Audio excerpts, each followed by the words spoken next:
Hello students, welcome back to Vedant academy. जैसे कि आप सब जानते हैं, कल तक हमने किया था एनसीईआरटी सीरीज में इकोनॉमिक्स सब्जेक्ट का 9th क्लास की इकोनॉमिक्स का जो 4th चैप्टर हम पढ़े, लास्ट चैप्टर है 9th क्लास का, उसका फर्स्ट पार्ट हमने कर लिया था। आज हम करेंगे उसका सेकंड पार्ट। कल तक जो हमने पढ़ा था उसको एक बार रिवाइंड कर लेते हैं। चैप्टर का नाम जैसे फूड सिक्योरिटी इन इंडिया, हमने पढ़ा था कि फूड सिक्योरिटी क्या है, फूड सिक्योरिटी क्यों चाहिए, व्हाई इट इज नीडेड, किसके लिए चाहिए, who are the people to whom we ensure the food security, कैसे इंश्योर होगी वो, क्या क्या फैक्टर्स हैं जो उसको फूड सिक्योरिटी को इंश्योर करने में इंपॉर्टेंट है। जैसे कि हमने पढ़ा था कल, अफोर्डेबिलिटी, अवेलेबिलिटी, एक्सेसिबिलिटी, ये सब हमने बात की थी। उसके बाद हमने बात की थी ग्रीन रिवॉल्यूशन की, किस तरीके से ग्रीन रिवॉल्यूशन ने फूड सिक्योरिटी को इंश्योर किया। फिर हम आ गए थे फूड सिक्योरिटी इन इंडिया का जो मैकेनिज्म गवर्नमेंट का है वो किस तरीके से अपना काम करता है। उसमें हम आज पढ़ेंगे, बफर स्टॉक से शुरू करेंगे और फिर आगे तक चलेंगे। चलिए तो शुरू करते हैं, let's start. What is buffer stock. अब आप एक बात समझ रहे होंगे कि पहली बात है बफर और दूसरी चीज है, दूसरा जो शब्द है वो है stock. Buffer stock is a stock of food grains namely wheat, rice, procured by the government through FCI, food corporation of India.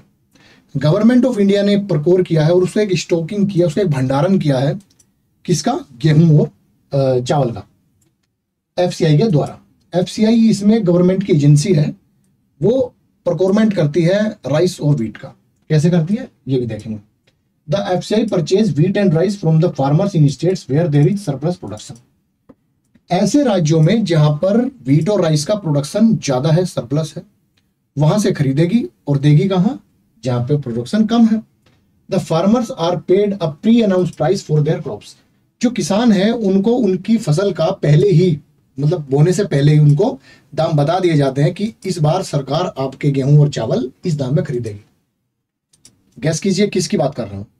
अभी किसान आंदोलन आपका चल रहा था, उसमें बड़ी मांगे उठी थी किसानों की तरफ से, अभी भी मांगे उठ रही हैं। इवन सरकार भी इस मुद्दे पर काफी फर्म से दिखती हुई नजर आ रही थी, बट लेटर ऑन उन्होंने अपनी पॉलिसीज में चेंज किए। बट अभी तक हमारे पास MSP को रिलेटेड कोई कानून नहीं है, ये केवल एक एग्जीक्यूटिव ऑर्डर है। MSP की बात मैं कर रहा था। वो प्राइस है जो उगाने से पहले, बोने से पहले जो डिक्लेयर हो जाता है उसको हम बोलते हैं MSP, minimum support price. Minimum support price MSP is declared by the government every year before sowing the season to provide incentives to the farmer for raising the production of these crops। मतलब क्या है, इसमें आप देख रहे होंगे कि हर साल every year before the sowing season, जो बोने वाला जो सीजन है हमारा, जैसे रबी और खरीफ का सीजन, रबी जब गेहूं हम बोते हैं और खरीफ जब चावल हम बोते हैं, तो खरीफ सीजन के लिए अलग, रबी सीजन के लिए अलग। इवन कुछ एनुअल क्रॉप्स भी इसमें आती है जैसे कि शुगर केन, कोकोनट वगैरह।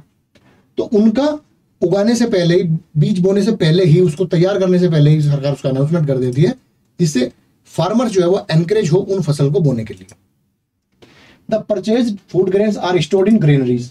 जो भंडारण है, हमारे अनाज के भंडारण है, उसमें उसको जो फूड ग्रेन्स परचेज की जाती है FCI के द्वारा, उसको उसमें भरा जाता है, सेव किया जाता है।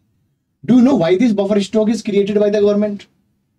ये तो जानेंगे कि क्यों सरकार ऐसा करती है, उसका स्टॉक, उसका भंडारण क्यों करती है सरकार। This is done to distribute food grains in the deficit areas and among poorer strata of the society at a price lower than the market price, is also known as issue price. This is very important और इस चीज को note कीजिएगा, issue price को। Issue price क्या करती है सरकार की, जहां पर सरप्लस है, जैसे Punjab, Haryana, western UP, even Madhya Pradesh surplus है। सरप्लस को कहां देगी, दो जगह, पॉइंट टू बी नोटेड। जो दो जगह सरकार के टारगेट है वो क्या है कि एक तो जहां पे डेफिसिट एरियाज है, कमी, मतलब गेहूं की जहां पे कम पैदावार है, राइस की जहां पे कम पैदावार है, वहां पे भेजेगी। और दूसरा टारगेट क्या है कि पुअर स्टेट, गरीब लोगों को जो जनरली मार्केट से खरीद नहीं पाते, उनके लिए एक जो PDS सिस्टम, जो पब्लिक डिस्ट्रीब्यूशन सिस्टम है, उसके थ्रू हम क्या करेंगे, फेयर प्राइस शॉप से खरीद लेंगे, कम पैसों में, मार्केट से कम पैसों में देंगे। जो रेशन शॉप आपने सुनी होगी, कोटा जनरली जिसको बोलते हैं, उसके थ्रू। अब देखते हैं, this also help resolve the problem of shortage of food during adverse weather condition और during the period of calamity.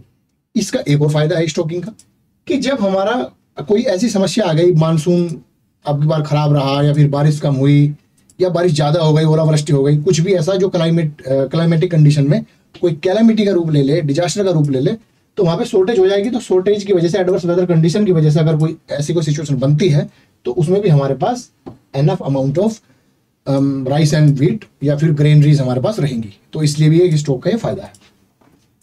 What is public distribution system? अब पीडीएस सिस्टम के बारे में पढ़ेंगे। इसको पीडीएस सिस्टम बोलते हैं, पब्लिक डिस्ट्रीब्यूशन सिस्टम।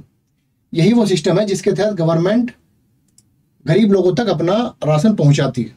अभी आपने कोरोना में देखा होगा, कोरोना काल के टाइम पे जब रेस्ट्रिक्शंस लगे हुए थे, लॉकडाउन लगे हुए थे, तो गरीब लोगों के लिए, और जो लगभग 80 करोड़ हमारे जो कंट्री में लगभग 80 करोड़ पीपल पीडीएस सिस्टम से लाभान्वित होते हैं। तो इन लोगों के लिए भारत सरकार ने अभी कोविड-19 के दौरान फ्री रेशन की स्कीम चलाई थी। क्यों?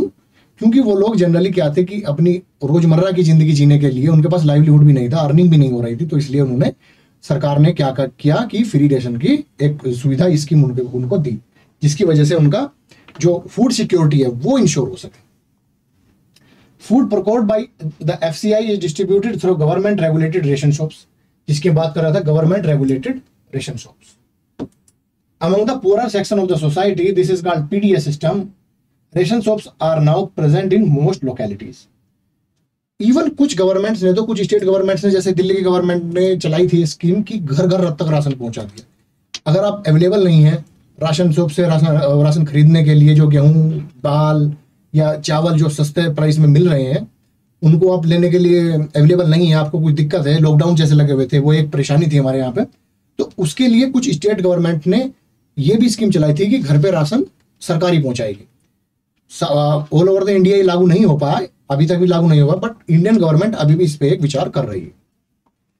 तो पीडीएस सिस्टम के माध्यम से क्या करती है सरकार की, जो फूड जो प्रोक्योर किया था, जो खाद्यान्न जो प्रोक्योर किए गए थे, खरीदे गए थे एफसीआई के द्वारा, वो पीडीएस के थ्रू हमें जनता तक पहुंचाने, हमारे जो poorer society, poorer section of the society है, उस तक पहुंचाना। आगे बढ़ते हैं। आगे बढ़ने से पहले मैं बता दूं तो 2-3 चीजें आप यहां से देखेंगे कि बफर स्टॉक किसने किया? गवर्नमेंट ऑफ इंडिया ने किया। क्यों किया? ताकि बुरे वक्त में गरीब लोगों को, जहां पे कम पैदावार है, उनके लिए हम ग्रेनरीज का सप्लाई कर सके। जहां से अगर ज्यादा है, जहां पे वहां से खरीदेंगे, कम है वहां पे देंगे, पूरे सेक्शन को देंगे, और एडवर्स कंडीशन में पूरे कंट्री भी उससे लाभान्वित होते हैं। उस बफर स्टॉक को लेने का काम किसका? एफसीआई का। एफसीआई गवर्नमेंट की एजेंसी है, उसको खरीदेगी किस प्राइस पे? एमएसपी के प्राइस पे, जो कि गवर्नमेंट ने निर्धारित किया है उसको बोने से पहले। और इस प्राइस को क्या बोलते हैं? Issue price.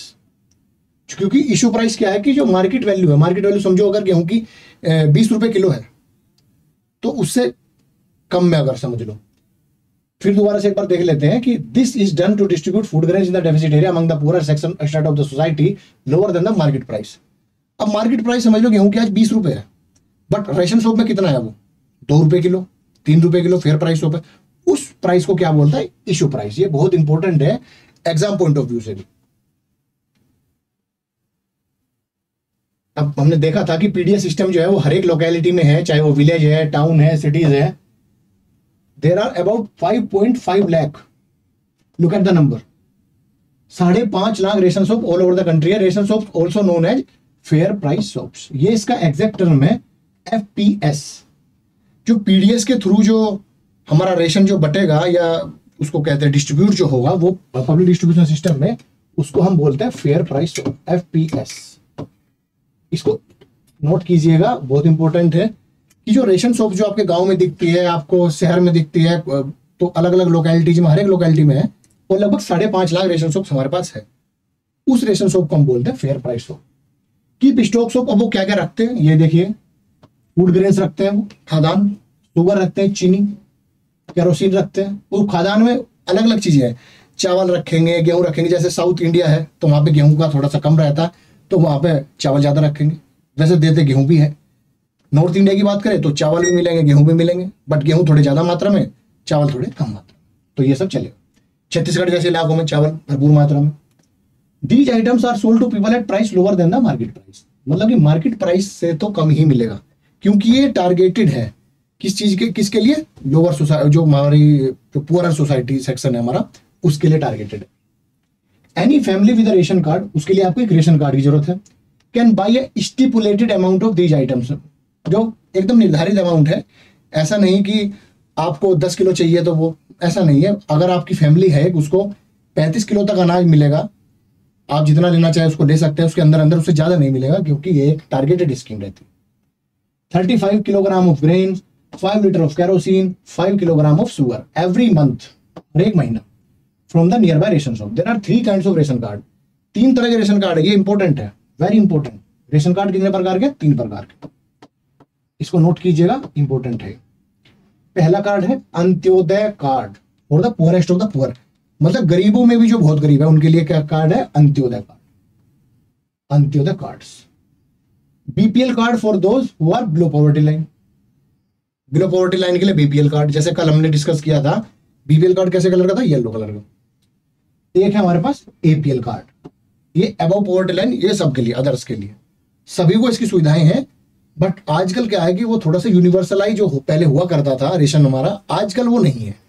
अगर आपके पास अच्छी सुविधा है, आप मार्केट से खरीद सकते हैं, तो सरकार कहती है कि आपको मार्केट से खरीदना चाहिए, क्योंकि गवर्नमेंट को एक सब्सिडी का जो बर्डन है वो बहुत जबरदस्त पड़ता है इसकी वजह से, क्योंकि फूड ग्रेन्स पे अब मार्केट से खरीद रही है गवर्नमेंट 20 रुपए किलो, और रेशन शॉप के माध्यम से दे रही है 2 रुपए किलो।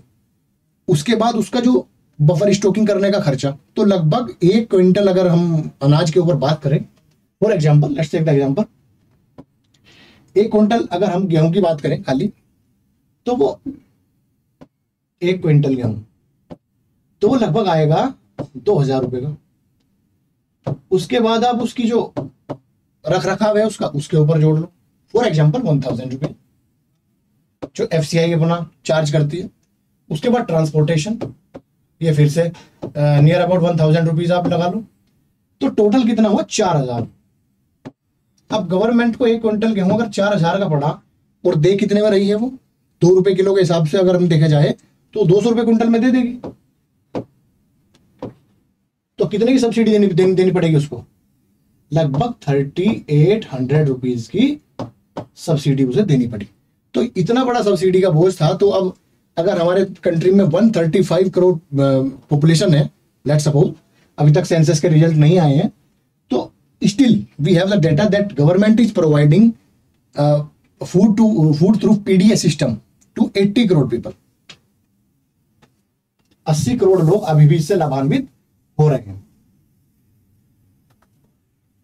तो आपने पढ़ा कि 3 तरह के कार्ड हैं, एक अंत्योदय कार्ड जो किनके लिए? पुअरेस्ट ऑफ द पुअर के लिए, BPL card below poverty line, APL card for other.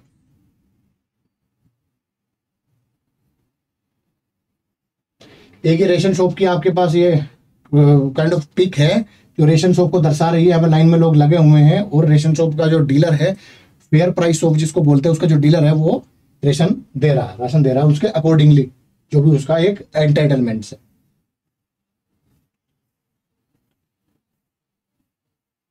The introduction of rationing, अब हम रेशनिंग की जो इंट्रोडक्शन है वो देखते हैं कब से हुई।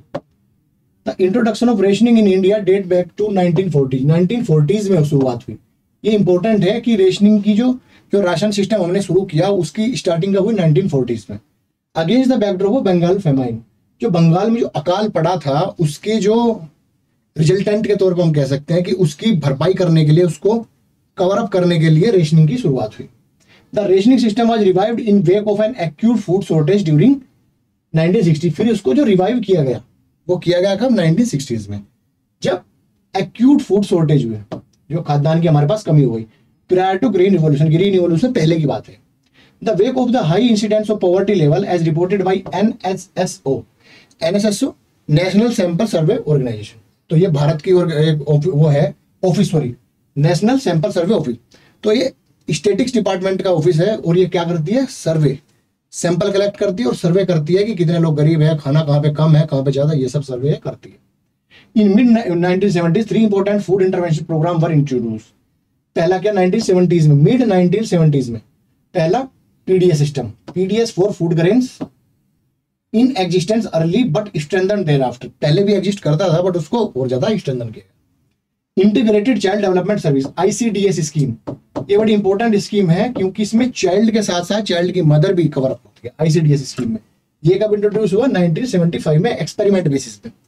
और तीसरा जो था फूड फॉर वर्क, ये कब इंट्रोड्यूस हुआ? 1977 1978 उस दौरान। Over the year several new programmes have been launched and some have been restructured with the growing experience of administering the programme. कुछ लोग कुछ नए प्रोग्राम चलाए गए और कुछ जो पुराने चल रहे थे उनको भी रीस्ट्रक्चर किया गया एक नए फॉर्मेट में एक्सपीरियंस के आधार पर। At present there are several poverty alleviation programme, गरीबी उन्मूलन कार्यक्रम जिसको बोलते हैं, वो अभी चलाए जा रहे हैं मोस्टली इन रूरल एरिया, ज्यादातर ग्रामीण इलाकों में। Which have an explicit food component also, उसमें एक फूड कंपोनेंट भी हमने रखा है जिससे वो ज्यादा से ज्यादा रोजगार जो है वो अट्रैक्ट कर पाए। While some of the programme such as PDS, public distribution system, mid day meal etcetera, मतलब जैसे कि कैसे है कि मिड डे मील का प्रोग्राम हुआ, आपने देखा होगा जो स्कूल के लिए चलाया जाता है, are exclusively food security programme. ये जो ऊपर वाले प्रोग्राम की हमने बात की थी ये एम्प्लॉयमेंट बेसिस भी हैं, उनका टारगेट भी अलग है। बट अगर हम बात करें कि पीडीएस सिस्टम की बात करें, मिड डे मील स्कीम की बात करें, तो ये एक्सक्लूसिवली फूड सिक्योरिटी को ध्यान में रखते हुए ही चलाए गए हैं। Exclusively food security programme. Most of the PFPs also enhance food security. Employment program greatly contribute to food security by increasing the income. और अगर हम एम्प्लॉयमेंट प्रोग्राम की बात करें, जो रोजगार देने का प्रोग्राम है, उनका भी एक अल्टीमेट टारगेट यही है कि एम्प्लॉयमेंट के माध्यम से इनकम है और इनकम के थ्रू फूड सिक्योरिटी इंश्योर कर रहे हैं। अब आगे बढ़ेंगे। एक एक्ट के बारे में बताया गया है, national food security act 2013। The act provides for food and nutritional security. Food security भी मतलब एक खाद्य सुरक्षा और दूसरा nutritional security. Like nutritional security का मतलब पौष्टिक तत्व जो है, पोषण का संरक्षण समझ सकते हैं। Security life at affordable price, enable people to live a life with dignity. उसको एक ऐसे प्राइस में जो अफोर्डेबल हो, जो सभी जनता जिसको सहन कर सके, उनके लिए वो महंगा ना हो। Under this act 75% of the rural population, 50% of the urban population have been categorised as eligible household for social security. जैसे कि मैं आपको बता रहा था कि पहले क्या होता था, रेशन शॉप यूनिवर्सलाइज थी, बट अब क्या है वो कैटेगराइज है। जैसे कि उसमें क्या कवर हो रहा है, 75% जो है वो ग्रामीण इलाके और 50% अर्बन जो शहरी इलाके हैं, शहरी पॉपुलेशन है, वो फूड सिक्योरिटी के दायरे में आएगी। Current system of public distribution system. अब हम पब्लिक डिस्ट्रीब्यूशन का सिस्टम जो है, पीडीएस का जो सिस्टम है, उसको एक बार देखते हैं कैसा है। PDS is most important step taken by government of India towards ensuring food security. In the beginning the coverage of PDS was universal. जैसे कि मैंने बताया था आपको कि पहले पीडीएस का जो कवरेज था, कवरेज ऑफ पीडीएस वो यूनिवर्सल था, सभी को मिलता था, अमीर हो या गरीब, with no discrimination between poor and non poor. Over the year policy related to PDS has been revised, बदल दी गई to make it more efficient and targeted, ताकि ये एफिशिएंट भी हो और टारगेटेड हो। टारगेटेड हम कर रहे हैं, टारगेट क्या है, पुअर सेक्शन। टारगेट क्या है, वो रीजन जो डेफिसिट है। टारगेट क्या है, वो रीजन जो नेचुरल डिजास्टर कैलेमिटी से प्रभावित है। In 1992 revamped public distribution system RPDS was introduced in 1700 block, experimental किया 1992 में। The target was provide the benefits of PDS to remote and backward areas. जो दूर दराज के इलाके हैं, पिछड़े इलाके हैं, उनको टारगेट किया गया। From June 1997 in renewed attempt, एक नई स्कीम लॉन्च हुई, किसको बोलते हैं, TPDS, targeted public distribution system, जो अभी भी लागू है। ये इंपॉर्टेंट है, TDPS। अब जो पीडीएस का जो स्कीम है हमारी, जो आजकल हम सुनते हैं रेशन शॉप से जो रेशन आ रहा है, वो आ रहा है इस स्कीम के through. Targeted PDS system was introduced to adopt the principle of targeting poor in all areas. इसका टारगेट क्या है, to target poor in all area, सभी क्षेत्रों में जो गरीब लोग हैं उनको टारगेट करना। It was for the first time that a differential price policy was adopted for poor and non-poor. Differential means अगर कोई गरीब है तो उसको अलग दाम पे, थोड़ा अमीर है, नॉन पुअर है तो उसको अलग दाम पे। Further in 2002 specialise scheme were launched. दो अलग अलग स्कीम और लॉन्च की गई 2000 में। क्या क्या क्या, अंत्योदय अन्ना योजना, second Annapurna scheme with special target groups. दोनों के target groups special target groups हैं। इसको भी हम समझेंगे। अब यहां से एक टेबल से बड़ी अच्छी समझ आएगी हमें। जैसे कि हम पीडीएस की बात करें, अगर पब्लिक डिस्ट्रीब्यूशन सिस्टम की अगर हम बात करें नॉर्मली इन जनरल वे में, तो पीडीएस 1992 तक चला। उसके बाद आ गया हमारा आरपीडीएस का कवरेज यूनिवर्सल था, कोई भी, पुअर भी, नॉन पुअर भी। अगर हम प्राइस की बात करें तो रुपए पर केजी कितना था, वीट 2.34 और राइस 2.89 रुपीज पर केजी। आरपीडीएस की अगर हम बात करें जो एक्सपेरिमेंटल लेवल पे था, बैकवर्ड ब्लॉक्स जो पिछड़े ब्लॉक थे, 20 किलो अनाज उनको हर महीना कितने दाम पे, 2.80 पे वीट एंड 3.77 रुपीज पे प्राइस। फिर जो हमारा एक स्कीम है जो अभी तक भी लॉन्च है 1997 में, टारगेटेड पब्लिक डिस्ट्रीब्यूशन सिस्टम, वो किसके लिए था, poor and non poor, BPL and APL. इसमें 35 किलो अनाज की बात की गई पर फैमिली। बीपीएल के लिए वीट 2 रुपए केजी और राइस 3 रुपए केजी बिलो पॉवर्टी लाइन के लिए। अबव पॉवर्टी लाइन के लिए wheat 6.10 rupees KG and rice 8.30 rupees KG. इसको बोलते हैं डिफरेंशियल प्राइसिंग।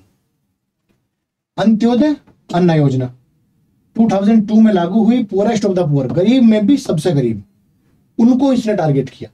35 किलो अनाज पर फैमिली, 2 रुपए प्रति किलो गेहूं और 3 रुपए प्रति किलो राइस।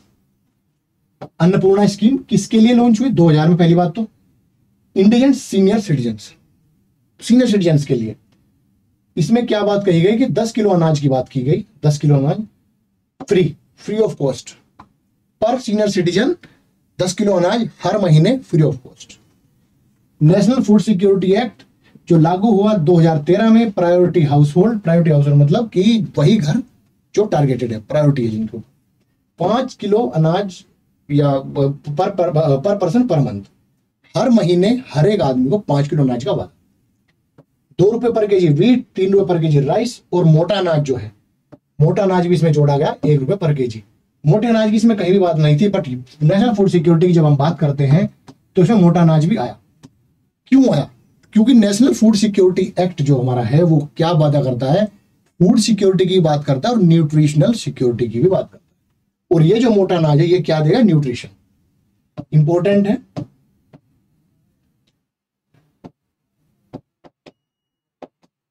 ये न्यूट्रिशन जो है, न्यूट्रिशन की बात करेगा और फूड सिक्योरिटी की बात करेगा, फूड एंड न्यूट्रिशन सिक्योरिटी।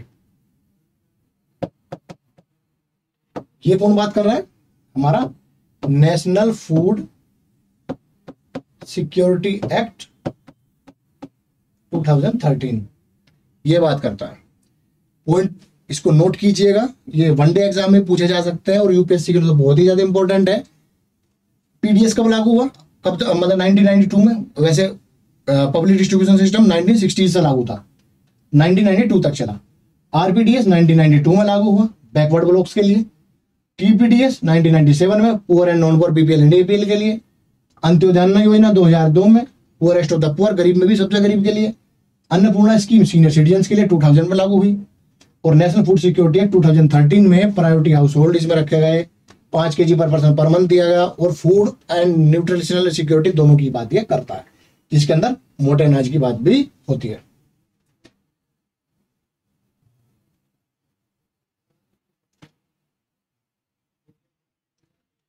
दो स्कीम की बात हुई थी, अंत्योदय अन्न योजना, Annapurna scheme with special target group. कौन कौन थे special target group, Antyodaya Anna योजना के पुअरेस्ट ऑफ द पुअर और अन्नपूर्णा स्कीम के indigent senior citizens respectively. The functioning of these two scheme was linked with existing network of PDS. जो एग्जिस्टिंग नेटवर्क था PDS का, उसी से ही इसको कनेक्ट कर दिया गया।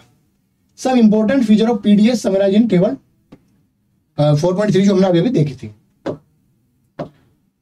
The PDS has proved to be most effective instrument of the government policy। Government policy का सबसे इफेक्टिव इंस्ट्रूमेंट जो दिखता है वो हमें दिखता है PDS. Over the years in stabilising prices and make food available to consumer at affordable price. क्यों, क्योंकि पीडीएस के माध्यम से जो एमएसपी के थ्रू जो एफसीआई परचेज कर रही है, उसकी वजह से हमारे जो फूड प्राइसेस है वो एक स्टेबलाइज प्राइसेस है। अब सपोज करो ये 80 करोड़ लोग जिनको सब्सिडाइज फूड मिल रहा है, अगर उनको मार्केट से खरीदना होता तो मार्केट से कितने का मिलता, वही 20 रुपए। अब डिमांड बढ़ जाती उस 20 रुपए वाले गेहूं की, तो और महंगा हो जाता, तो कितने का होता, 20 का थोड़े होता, वो 25 रुपए किलो मिलता। तो इस वजह से ये कहा गया कि इस इंस्ट्रूमेंट की वजह से हमारे जो फूड प्राइसेस है वो कहीं ना कहीं हम स्टेबल कर पाए उनको, और कंज्यूमर को, कस्टमर को वो वो जो अनाज है वो अफोर्डेबल प्राइस में हम उपलब्ध करवा पाए। It has been instrumental in averting widespread hunger and famine by supporting food from surplus region of the country to deficit ones. इससे एक फायदा और हुआ कि हमने जो सरप्लस रीजन में जो फूड ग्रेन्स हो रहे थे, मतलब जैसे पंजाब, हरियाणा, यूपी, एमपी, यहाँ पे सरप्लस प्रोडक्शन है वीट की, यहाँ से उसका जो सप्लाई है वो पहुंचा दी डेफिसिट रीजन में, जैसे छत्तीसगढ़, उड़ीसा, झारखंड, बिहार, ये इलाके।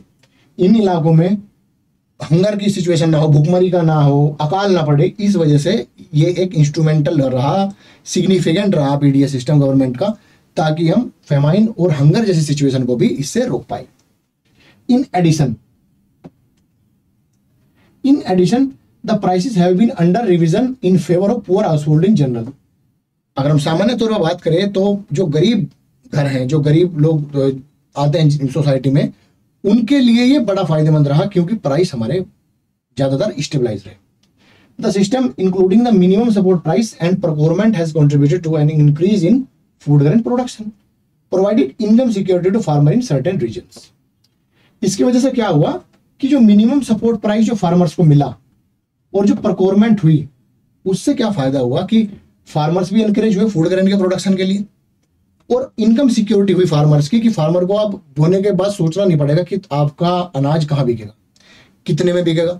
आपका प्राइस भी पहले निर्धारित है, और मंडी भी डिसाइडेड है कि यहाँ पे मंडी है, सरकारी मंडी, वहां पे आपको पीडीएस जो सिस्टम है, एफसीआई आपको परचेज करेगा उसको, और दाम उसके एमएसपी से डिसाइड होंगे। और एमएसपी से ये समझो गवर्नमेंट ने इस बार 1800 रुपये क्विंटल रखा फॉर एग्जाम्पल, तो 1800 रुपये क्विंटल में एफसीआई आपसे वो अनाज खरीदेगी थ्रू मंडी, एपीएमसी जो है उनके थ्रू।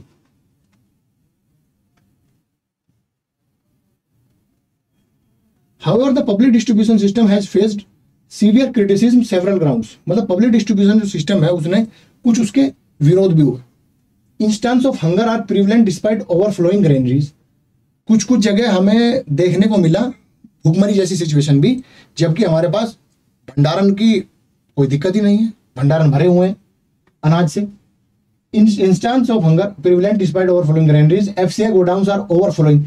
जो एफसीआई के गोडाउन्स है, जो हमारे फूड कॉर्पोरेशन ऑफ इंडिया है, उसके जो गोडाउन्स है वो ओवरफ्लोइंग हो रहे हैं किस चीज से, अनाज से, ग्रेन से, विद सम रोटिंग अवे, कुछ तो सड़ रहे and some being eaten by rats, और कुछ गेहूं जो चूहे हैं, चूहे द्वारा खाए जा रहे हैं।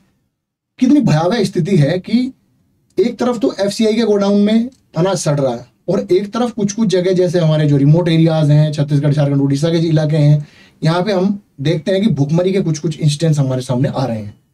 तो इसमें एक सबसे बड़ी, इसी वजह से एफसीआई का एक विरोध हुआ, पब्लिक डिस्ट्रीब्यूशन सिस्टम का विरोध हुआ कि क्यों ना उस जो अनाज है उसका हम सही यूटिलाइजेशन कर दें और उस भुखमरी के इंस्टेंस को हम रोक पाते, बट हम रोक नहीं पाए, कुछ जगह में दिखती है।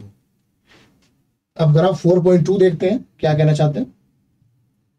Graph 4.2 shows the difference in food grain stock in central pool and in stocking norms. अब जो स्टॉकिंग नॉर्म्स है, मतलब हमारे जो नियम है, नियम कितना, मतलब एक स्टॉक है कि भाई आप 10 कुंटल तक तो आपके पास होना ही चाहिए, 80 कुंटल तक आपके पास होना ही चाहिए। अगर हम बात करें सेंट्रल फूड ग्रेन्स है, व्हीट और राइस का stock and minimum buffer norms million ton में। अक्टूबर में देखो आप एक्चुअल स्टॉक कितना था हमारे पास, वो नॉर्म्स कितना था, 307.5 मिलियन टन का,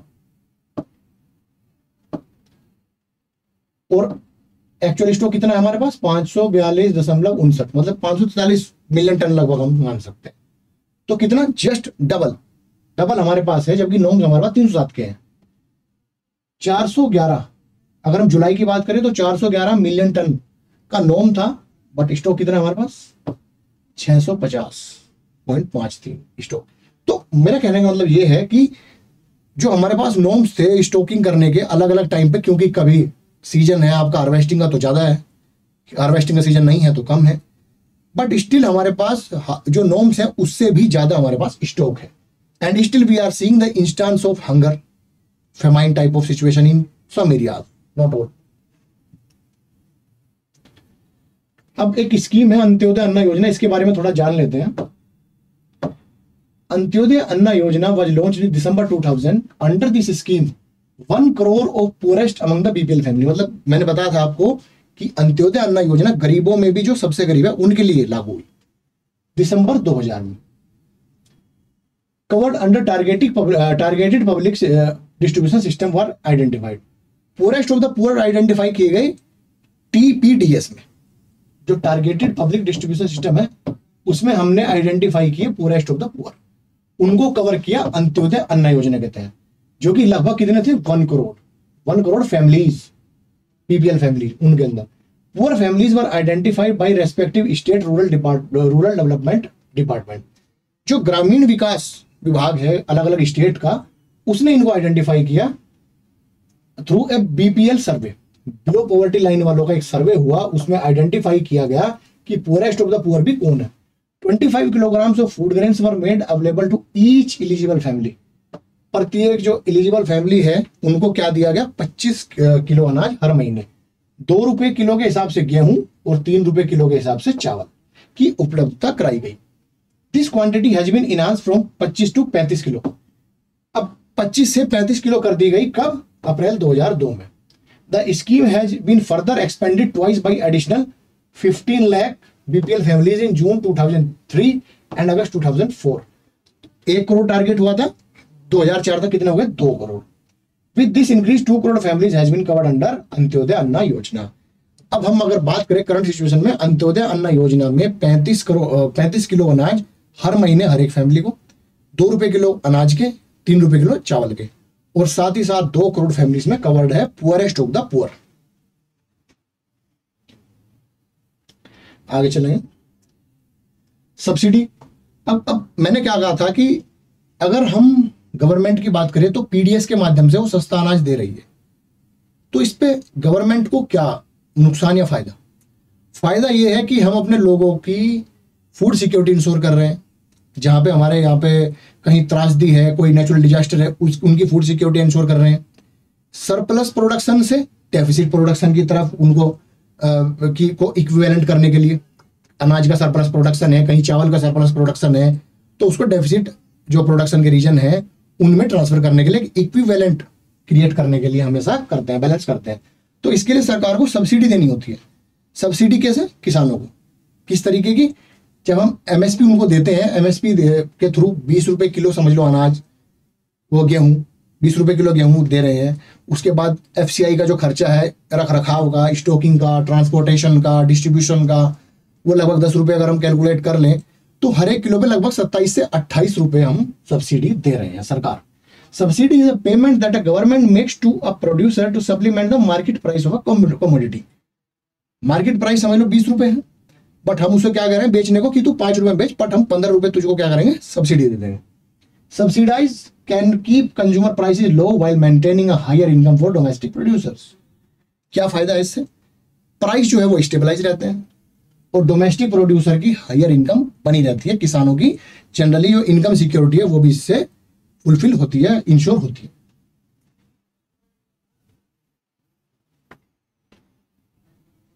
In 2014, the stock of wheat and rice with FCI was 65.3 million ton, which was much more than minimum buffer norms. जो मिनिमम बफर नॉर्म्स था उससे बहुत ज्यादा था 2014 में 65.3 मिलियन टन। मतलब कि बफर नॉर्म कि इतने तो आपके पास होने ही चाहिए, इतना स्टॉक होना चाहिए ताकि हम पूरे कंट्री की फूड सिक्योरिटी इंश्योर कर सके, बट स्टिल एफसीआई के पास तो बहुत ज्यादा था। However, these remain consistently higher than the buffer norms. The situation improved with distribution of food grains under different schemes launched by the government. There is a general consensus that high level of buffer stock of food grains is very undesirable and can be wasteful. एक general एक मानसिकता है, क्या एक सोच है, एक idea opinion है कि अगर हम बहुत ज्यादा बफर स्टॉक रखेंगे तो उससे क्या नुकसान है। एक तो वो स्टॉक हमारा वेस्ट जाएगा, जैसे कि बात हुई थी, कुछ सड़ रहा है, कुछ गेहूं वो उसमें चूहे दौड़ रहे हैं, तो उसकी सिचुएशन ना आए तो एक बैलेंस अप्रोच हम रख सकते हैं कि जितना हमें चाहिए उतना ही हमारे पास स्टॉक हो।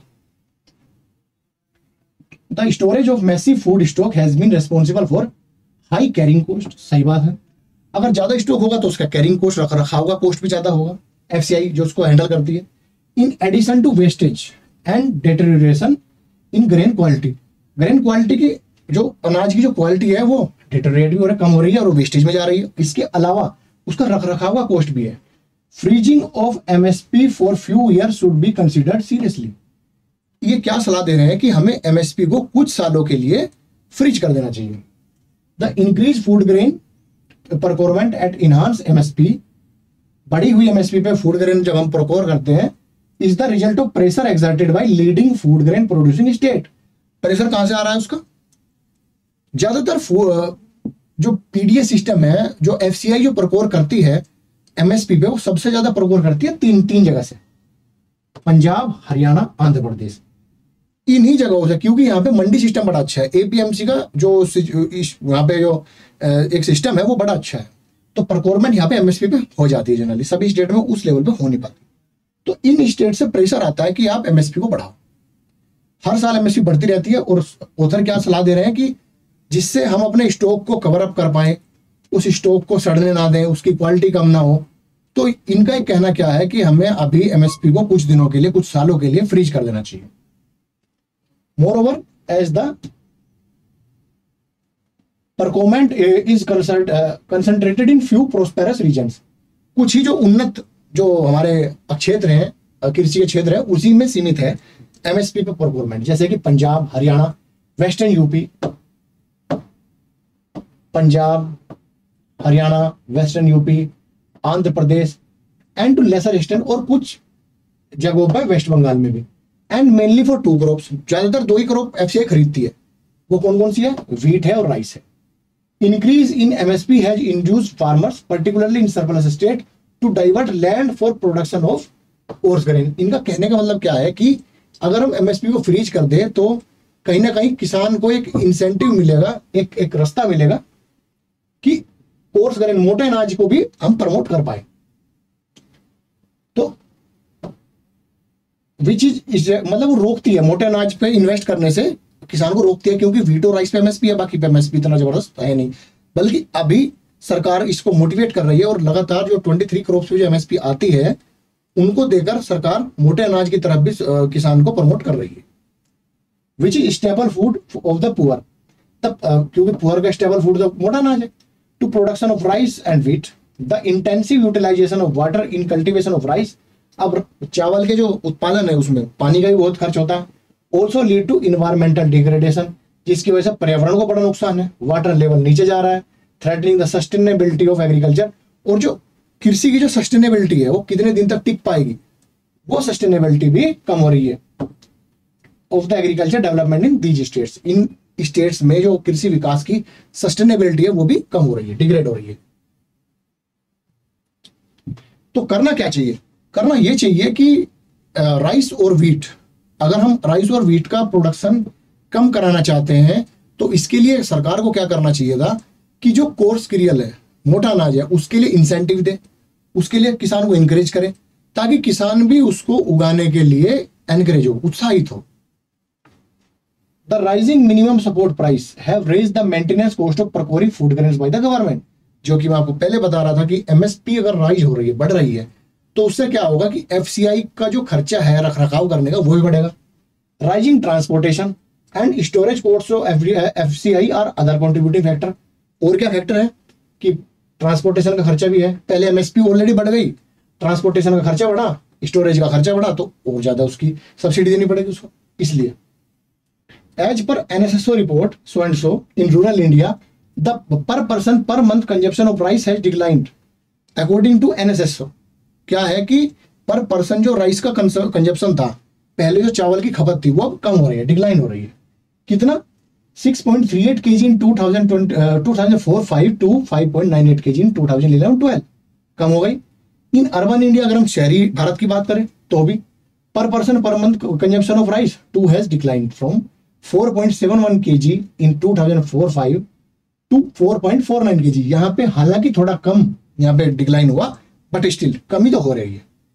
पर capita consumption of PDS rice has doubled in rural India. ये एक पॉइंट है कि जो पर capita consumption of PDS rice जो है, जो हम पब्लिक डिस्ट्रीब्यूशन के तहत अगर दे रहे थे, तो वो क्या हो गया, डबल हो गया, दुगना हो गया इन rural India and increase by 66% in urban India since 2004 and 5। मतलब पीडीएस सिस्टम का जो दायरा है वो बढ़ा है, उसने जो कवर करती थी लोगों को वो बढ़े हैं। The per capita consumption of PDS wheat has doubled since 2004 and 5 in both rural and urban area. PDS dealer are sometime found restoring to malpractice. जो पीडीएस के डीलर्स हैं, जो फेयर प्राइस शॉप पे जो dealers होते हैं, generally सुनने में आता है कि वो धांधलेबाजी का जो सिस्टम है, माल प्रैक्टिस वो करते हैं। किस तरीके से?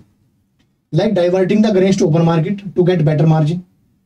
उसको वो ओपन मार्केट में बेच देंगे, क्योंकि सरकार की तरफ से जो अनाज 2 रुपए किलो में आता है वो मार्केट में उसकी कीमत 20 रुपए किलो है। Selling poor quality of grains at the ration shop. और रेशन की दुकान पे क्या करेंगे, एक घटिया क्वालिटी का अनाज वो बेचते हैं।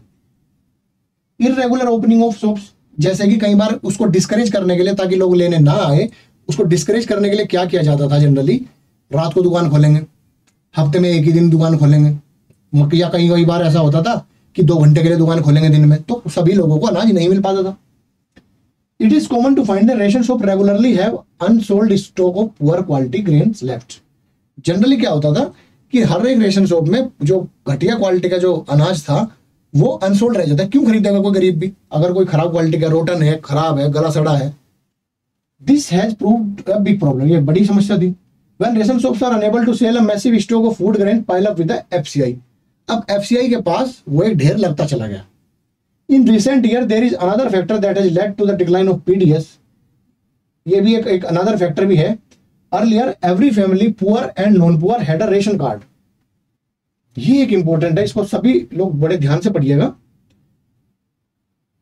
पहले क्या होता था, हर फैमिली पुअर हो या नॉन पुअर हो, सबके पास एक रेशन कार्ड होता था, एक फिक्स कोटे के साथ, कि आपको इतना आइटम मिलेगा ही मिलेगा। एक फिक्स कोटे के साथ आपके पास होता था। क्या? राइस, व्हीट, शुगर और केरोसिन भी मिलता था। These were sold at same low price to every family. हर एक परिवार को उसी कम प्राइस में मिलता था वो। The 3 types of card and the range of prices that you see today did not exist. पहले जो 3 प्रकार के कार्ड होते थे और प्राइसेस भी अलग अलग होते थे, वो अब एग्जिस्ट नहीं करते। माफ कीजिएगा।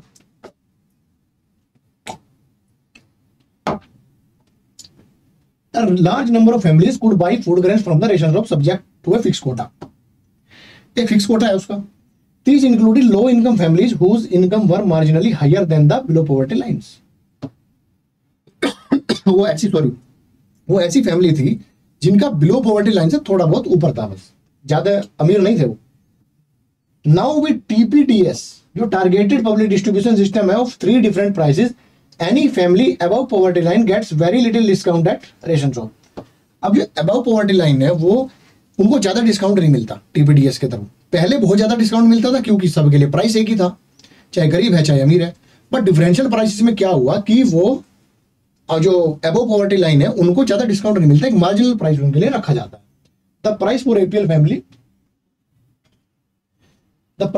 Family is almost high as open market prices. Open market prices के तहत ही APL के लिए दिया जाता है। So there is a little incentive for them to buy these items from the ration shop. इसलिए वो रेशन शॉप से खरीदते नहीं, क्योंकि जब market price open market price के बराबर ही उनका फेयर रेशन शॉप जो प्राइस है उसका सेम है, तो लोग वहां से क्यों खरीदेंगे, क्यों लाइन में लगेंगे, वो मार्केट से खरीद लेंगे। तो इसलिए रेशन शॉप पे से वो खरीदना बंद कर दिया।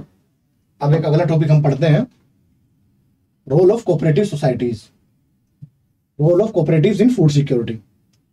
The cooperatives are also playing an important role in food security in India, especially in southern and western part of country.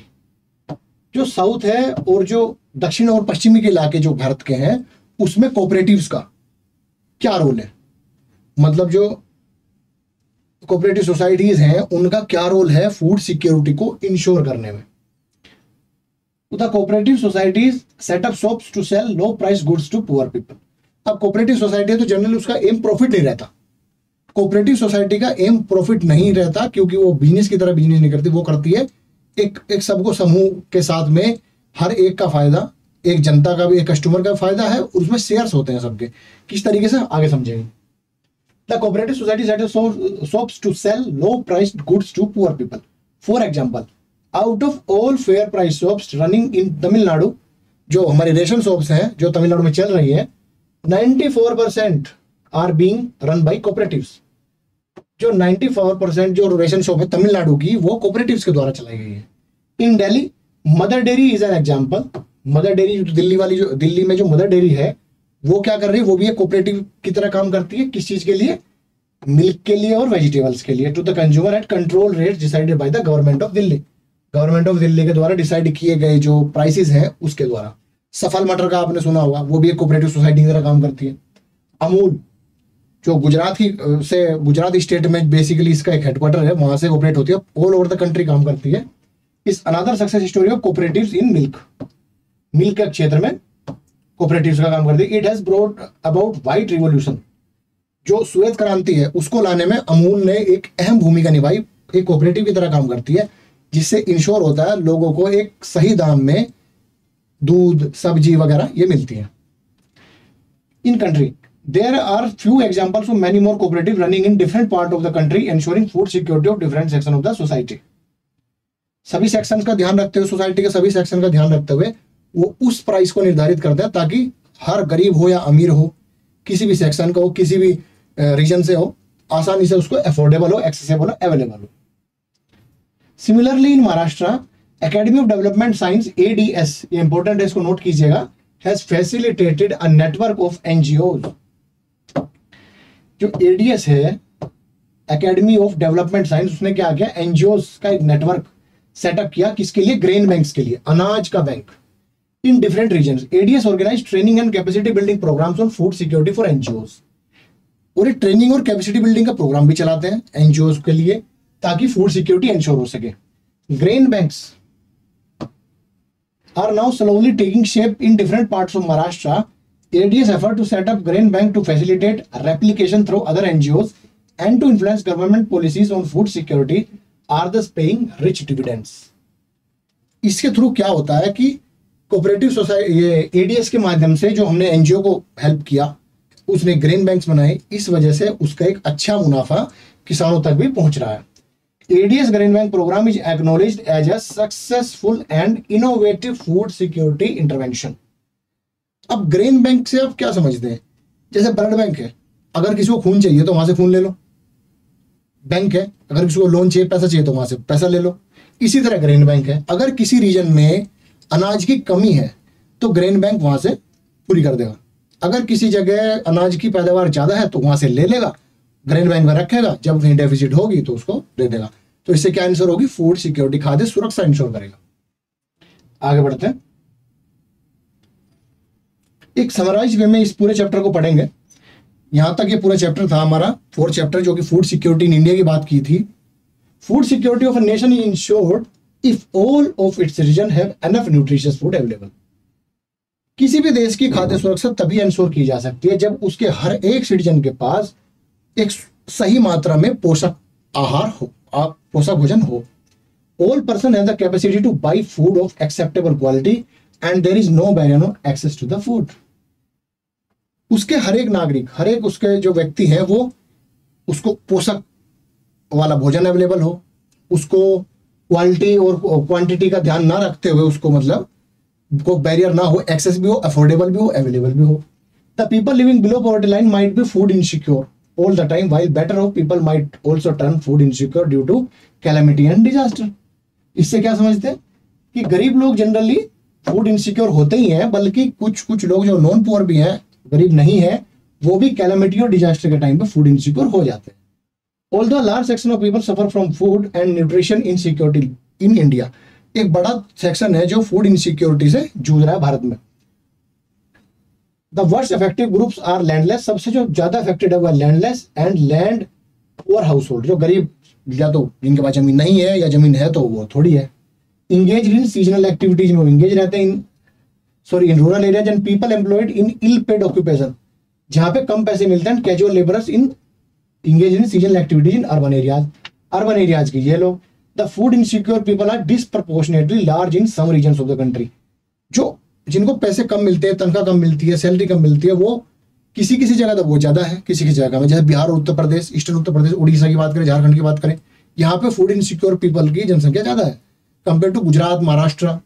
इनके the food insecure people disproportionately large in some regions of the country such as economically backward state with high incidence of poverty, जहां पे गरीबी ज्यादा है, tribal ज्यादा है, remote areas, regions prone to natural disaster जहां पे ज्यादा आते हैं, प्राकृतिक त्रासदी। To ensure availability of food to all section of the society, the Indian government carefully design food security system. Bharat सरकार ने फूड सिक्योरिटी सिस्टम का एक गठन किया है, वो कैसे है, which is compose two components, दो कंपोनेंट उसके इंपॉर्टेंट है। पहला क्या, बफर स्टॉक, और दूसरा क्या, पीडीएस। बफर स्टॉक एफसीआई के थ्रू और पीडीएस फेयर प्राइस शॉप के through. In addition to PDS various poverty alleviation programme भी उसमें चलाए गए जिससे उसकी इनकम बढ़े। Also started which comprise a component of food security, उसमें फूड सिक्योरिटी है, जैसे food for work. Some of these programmes are ICDS, integrated child development programme, food for work, mid day meal, Antyodaya Anna Yojana, etcetera. In addition to the role of the government in ensuring food security, government तो कर ही रही है food security, but उसके अलावा कौन कर रहा है, cooperatives, NGO are also working intensively towards this direction. इस डायरेक्शन में एनजीओ भी काम कर रही है। तो फ्रेंड्स, हमने इस चैप्टर से क्या समझा, फूड सिक्योरिटी इतनी इंपॉर्टेंट क्यों है। इंपॉर्टेंट इसलिए है क्योंकि फूड सिक्योरिटी जनरली, जैसे अफ्रीका की अगर हम बात करें तो वहां पे फूड इनसिक्योरिटी होने की वजह से कई बार सिविल वॉर तक की सिचुएशन है, लोग बीमार पड़ रहे हैं, लोग अलग अलग एपिडेमिक्स से गुजर रहे हैं, तो उससे क्या होगा, देश की प्रोडक्टिविटी कम होती है, देश की इकोनॉमिक सिचुएशन खराब हो जाती है। तो इसलिए हमें उस कंट्री की एक ह्यूमन होने के नाते उसके बेसिक राइट्स, बेसिक इंटाइटलमेंट्स को ध्यान में रखते हुए फूड सिक्योरिटी इंश्योर करना हमारा एक दायित्व है किसी भी कंट्री का। तो अगर हम उस दायित्व की बात करें तो उसमें कुछ कुछ चीज़ें इंपॉर्टेंट है, जैसे कि फूड सिक्योरिटी किस तरीके से इंश्योर हो रही है। सबसे पहली बात तो फूड सिक्योरिटी है क्या, क्या है फूड सिक्योरिटी। हर टाइम, हर एक रीजन में, हर एक व्यक्ति को ये सोचना ना पड़े कि कल का उसे भोजन मिलेगा या नहीं मिलेगा, उसकी सिक्योरिटी हो, वो इंश्योरिटी हो, उसको हम फूड सिक्योरिटी बोलेंगे। किसके लिए चाहिए हमें, क्यों चाहिए, कि ताकि हमारे जो गरीब लोग हैं, जो पुअरेस्ट ऑफ द पुअर हैं, उनको आसानी से फूड अवेलेबल हो सके। इंश्योर किस तरीके से करेंगे, ईजिली अवेलेबल हो, ईजिली अफोर्डेबल हो, ईजिली एक्सेसिबल हो। उसके बाद इंडिया की अगर मैं बात करूँ तो किस तरीके से हमने किया, पहले हमारे पास फूड प्रोडक्शन इतना नहीं था, ग्रेन्स का ये प्रोडक्शन इतना नहीं था, तो हमने क्या चलाया, ग्रीन रिवोल्यूशन। ग्रीन रिवोल्यूशन की वजह से हम किसमें सेल्फ सफिशिएंट हो गए, राइस और व्हीट में। उसके बाद हमने एक सिस्टम बनाया, उसको हम डिस्ट्रीब्यूट कैसे करेंगे, एक surplus region, surplus production region से एक डेफिसिट प्रोडक्शन रीजन तक पीडीएस के माध्यम से। पीडीएस किस तरीके से वर्क करेगा, बफर स्टॉक, बफर स्टॉक बनाएगा एफसीआई, जो एक गवर्नमेंट की विंग है, फूड कॉर्पोरेशन ऑफ इंडिया, वो बफर स्टॉक बनाएगा, ग्रेन्स का, राइस, मतलब सभी जो खाद्यान्न के भंडार हैं उनका भंडारण करेगा।